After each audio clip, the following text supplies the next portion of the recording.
भूतिया हवेली का रहस्य। उत्तर प्रदेश के एक पुराने गांव रामपुर में गांव के बाहर एक काली जर्जर हवेली खड़ी थी। उस हवेली के बारे में कहा जाता था कि वहां रात को औरत की हंसी, बच्चों के रोने और कभी किसी के चीखने की आवाजें सुनाई देती हैं। लोग कहते थे जो भी अंदर गया वापस नहीं आया। गांव के बुजुर्ग बच्चों को चेतावनी देते, सूरज ढलने के बाद उस हवेली का रास्ता मत पकड़ना, वरना परछाइयां तुम्हें खींच ले जाएंगी। लेकिन जवान खून किसे डरता है। कॉलेज से छुट्टियों में आए आदित्य और उसके 3 दोस्त विक्रम, सूरज और अमन ने तय किया कि वो हवेली का सच जानकर ही रहेंगे। रात का सन्नाटा। चारों ने रात को 11 बजे हवेली का रुख किया। टॉर्च, माचिस और मोबाइल सब साथ लिए। रास्ते भर कुत्तों के भौंकने और उल्लुओं की आवाज से माहौल और डरावना हो गया। हवेली के बाहर पहुंचते ही चारों को ठंडी हवा का झोंका लगा, जैसे किसी ने जानबूझकर उनका स्वागत किया हो। दरवाजे पर जंग लगी कड़ियां अपने आप खड़खड़ाई। विक्रम हंसते हुए बोला, देखा, ये सब हवा है, भूत वूत कुछ नहीं होता। पर आदित्य का दिल जोर जोर से धड़क रहा था। हवेली का अंदरूनी मंजर। हवेली के भीतर घुप्पा अंधेरा था। दीवारों पर नमी और काई चिपकी हुई थी। छत से पुराने झूमर के टूटे टुकड़े लटक रहे थे। कहीं कहीं से चूहों की भागने की आवाजें आ रही थी।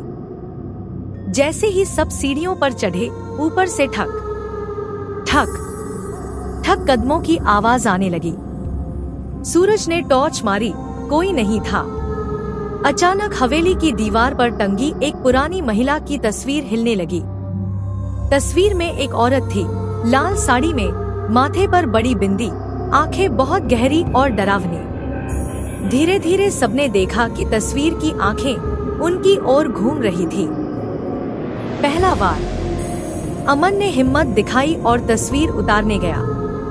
जैसे ही उसने उसे छुआ, तस्वीर से खून की एक बूंद टपकी और फर्श पर गिरी।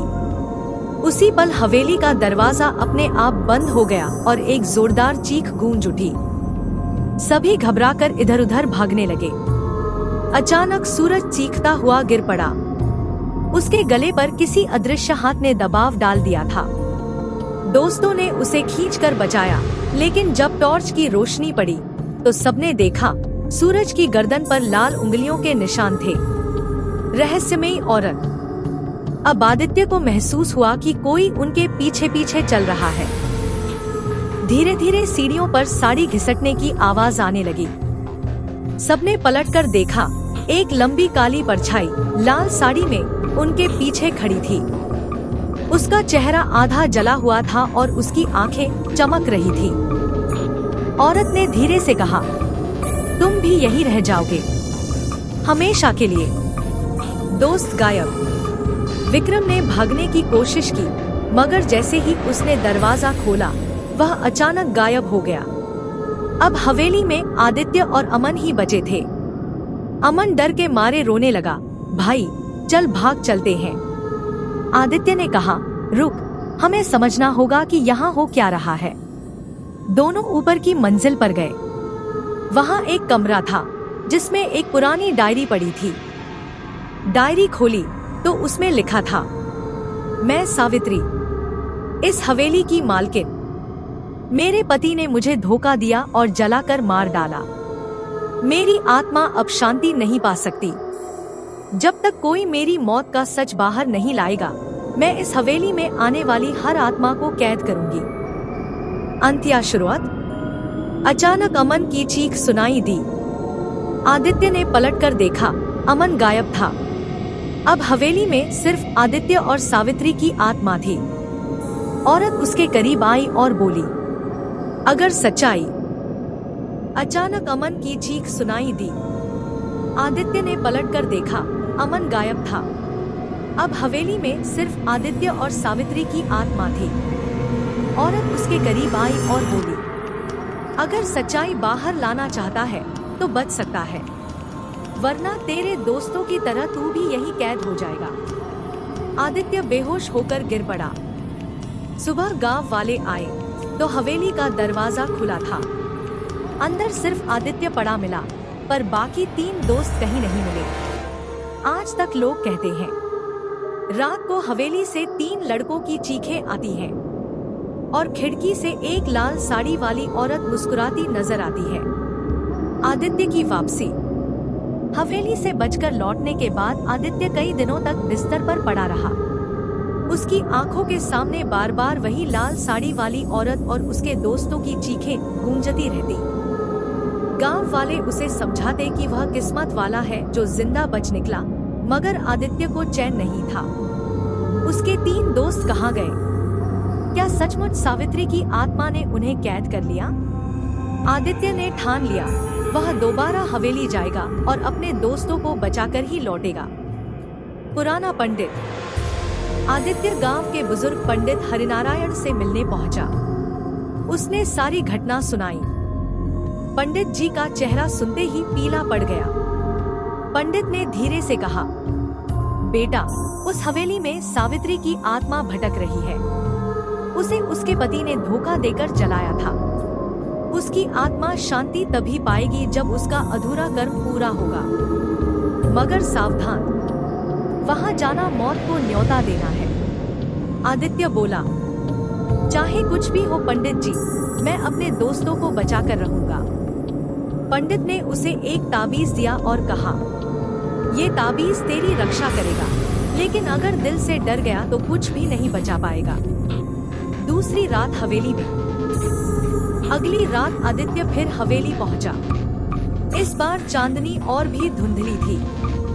हवेली की टूटी खिड़कियों से लाल रोशनी झांक रही थी। जैसे ही आदित्य अंदर गया, दरवाजा अपने आप बंद हो गया। दीवारों पर टंगी तस्वीरें हिलने लगी और कहीं दूर से फिर वही हंसी गूंजी। तुम लौट आए, अच्छा किया। सच्चाई की झलक। आदित्य ऊपर के कमरे में पहुंचा जहां उसने पिछली बार डायरी देखी थी। इस बार डायरी अपने आप खुली हुई थी और पन्ने खुद ब खुद पलट रहे थे। एक पन्ने पर लिखा था, मेरे पति ने लालच में मुझे जलाया। उसने हवेली की जमीन और दौलत के लिए ये सब किया। जिसने मेरी चीखें सुनी वो भी हमेशा के लिए यहीं कैद हो गए। अगर कोई मेरे पति का सच दुनिया को बताए तभी मेरी आत्मा मुक्त होगी। उसी पल अचानक आदित्य को अपने दोस्तों की आवाजें सुनाई दी। आदित्य, हमें बचा ले, हमें यहाँ से निकाल। आवाज तहखाने से आ रही थी। तहखाने का रहस्य। आदित्य नीचे उतरकर तहखाने में पहुंचा। वहां अंधेरा और सन्नाटा था। जंग लगे लोहे के पिंजरे में उसके 3 दोस्त बंद थे। उनके चेहरे पीले और डरे हुए थे, जैसे सालों से वहां हो। वो चिल्लाए, जल्दी कर, वो आ रही है। अचानक पीछे से ठंडी हवा चली। सावित्री की आत्मा वहां खड़ी थी। उसका चेहरा और भी भयानक लग रहा था। उसने कहा, मैंने इन्हें कैद किया है क्योंकि कोई मेरी पीड़ा नहीं समझता। अगर तू इन्हें ले जाना चाहता है तो मेरी मौत का सच सबके सामने ला। अंतिम टकराव। आदित्य ने ताबीज उठाया और जोर से मंत्र पढ़ा। ताबीज से तेज रोशनी फैली और सावित्री की आत्मा चीख उठी।